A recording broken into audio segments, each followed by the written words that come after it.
Okay, magandang araw ulit sa inyo mga idol. No, ating gagawin ngayon ay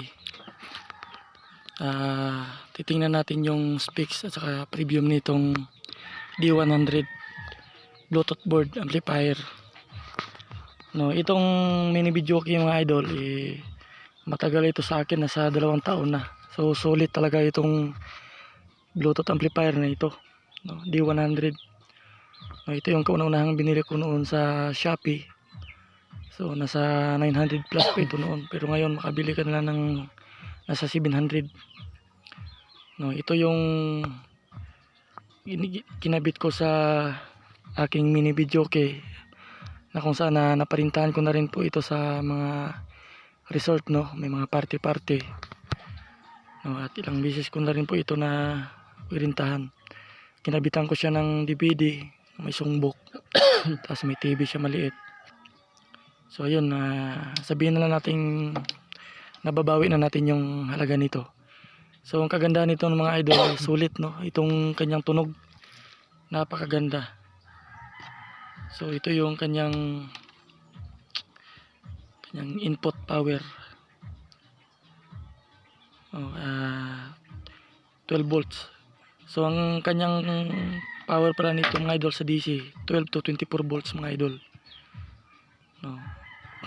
Ayan, ito yung kanyang bass, treble, tapos volume, saka mic echo, saka mic volume. So ito yung gandahan sa D100 dahil wala ka na ibang maraming titingnan pa. No, plug and play lang talaga siya. May mga na rin siya, mga naka connect na, may mga sign. So ito yung kanyang RCA na nanggagaling sa DVD na ginagamit natin. So ito naman yung kanyang USB, at saka yung kanyang SD card, no, at saka auxiliary niya. So ito lang talaga yung makikita mo sa harap ng kanyang board. So ito naman yung sa loob, makikita natin ang lalaki ng mga heatsink niya, no, kanyang transistor, sa kanyang power supply, yung malaki na rin yung kanyang capacitor, may heatsink na rin. So sulit. So medyo malabo lang sa camera mga idol, no, medyo hindi siya gaanong tawag nito, kita, no, sa ating camera. Ayan. So itong kanyang mid-range, no, 3 inches na concert, 150 watts. Sa kabila ganun din. At saka itong ilaw niya, USB nga lang to, nakakabit. So ginawan ko na ng paraan para mapagana sa hindi. Ito naman yung kanyang piezo tweeter, 700 watts, dalawa. Sa harap siya nakalagay. Tapos yung ating woofer, speaker, ito 8 inches to mga idol, 100 watts nga pala. Yung kanyang brand, ayun, makikita nyo, ito Sonra. So maganda yung tunog, no? Okay siya. Ayan, 8 inches. Ayan. Yung sa loob naman ganyan din, yung sa kabila, ayun, lusutan yung sa kabila. So ito yung gamit natin, yung gamit natin sa araw-araw na libangan, bakanting oras. So maganda siya mga idol. 2 taon na sa akin mahigit, 2 summer na ito nakalipas, pero sulit hanggang ngayon, maganda ang tunog.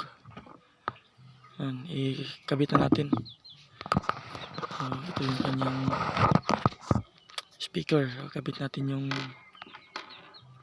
ito.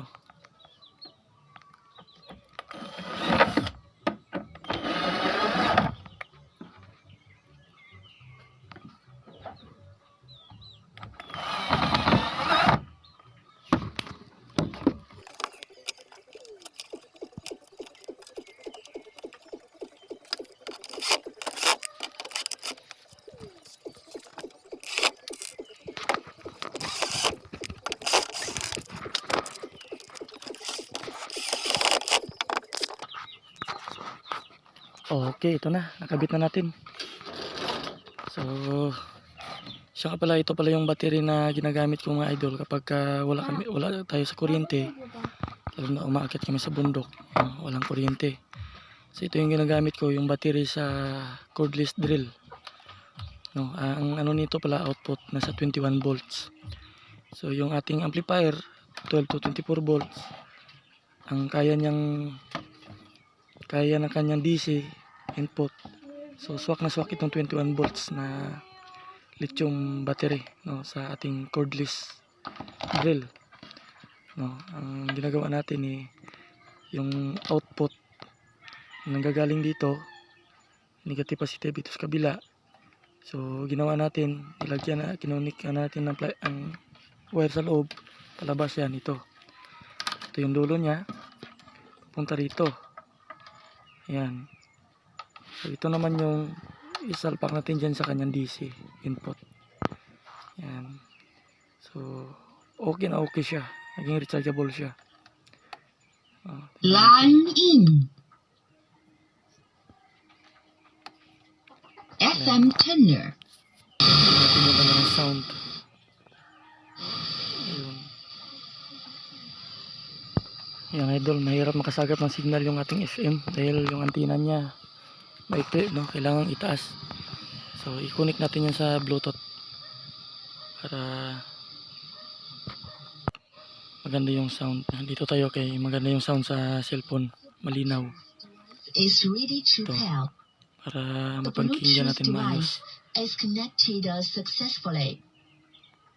Ayan, connected na. So hanap tayo ng sound dito mga idol sa ating isang cellphone. Okay, ito na. Ito, natin. You know. Yan mga idol, lakas ng kalabog ng kanyang bass. Ito yung 100 watts na Tosundra. So okay na okay. Puputulin natin muna, baka makapira ito yung mga idol. Dahil lang. Okay yan mga idol, no? So napakaganda. So ikabit muna natin ito kasi baka malaglag So anuhin muna natin ito. Yan, buuhin. Ito, okay na, buo na mga idol. So ito lang yung aking mini-video, okay. So sulit naman yung kanyang tunog. So maganda. So bago magtapos itong ating video mga idol, so huwag nyo naman sana kalimutang mag-like, mag-subscribe at pindutin ang notification bell para nasa ganun updated pa rin kayo sa ating mga susunod na video. Maraming salamat mga idol.